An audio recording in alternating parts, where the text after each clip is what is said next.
One last thing of note that came out just now, which I believe is also on its way to me, which is very exciting, and that's the new module from Stochastic Instruments. Now, I've seen this, they've been showing this, I saw it at Bristronica a whole year ago, I think, and I sort of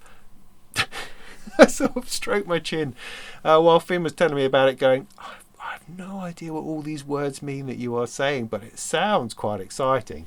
And all of this was being talked about, this very, very small, crowded, busy little module. I'm going, mate, it just needs to be a bit bigger. I don't know how we can cope with it. I mean, Stochastic Instruments are of the opinion that the front panel needs to tell you everything. And so on the front panel, you have a lot of icons and text and stuff going on to try to direct you into what it is that the module can do. In one sense, it just makes it look incredibly crowded and busy, but on the other, you don't really ever need to refer back to the manual once you have an idea as to what it's doing. Now, what they did do with this fella is that they've released a really, really good demonstration video, which is always very important. So what is it? Well, it's the Strange-R melodic contour sequencer. Obviously. What does that mean? I don't really know. I'll work it out by the time I get to review it.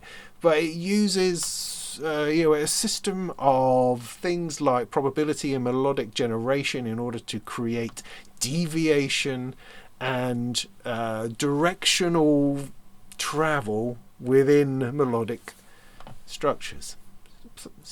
Something like that. So again, it's almost like another posh arpeggiator. You give it some ideas and it takes those ideas and starts to run with it. It has an envelope engine built into it, so you can use that to manipulate and change the way that the sounds are being created, which is very similar to what they did with the Stochastic Instrument Generator.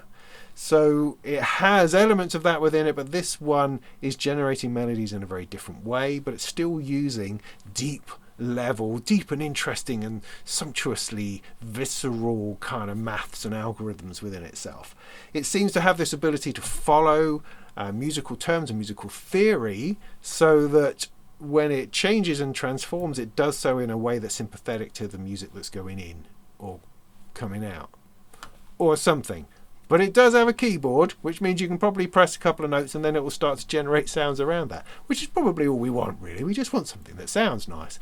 This looks like it could do that in a very, very interesting way. So while the explanations are not always as clear as perhaps they could be, like I say, the demo video they got going at the moment was actually really good, and Finn pitched it very, very well, that I was able to follow my way through and appreciate what was coming out and kind of lock in with the words he was speaking along with what we were physically hearing and actually seeing happen. And that's quite important. You wouldn't believe how many videos on Modular I watch where there doesn't seem to be any correlation between what this thing is supposed to do and what you are actually hearing. So it's quite a good thing to be able to show that well, for that to come across. I will endeavour to get to the bottom of it, because I think what they do is extraordinary. And I love the Stochastic Inspiration Generator, the SIG. I think that's a fantastic module. I've used it a lot in all sorts of different situations, and so I'm looking forward to giving this one a go, because I think it really could contribute interesting things to my rack.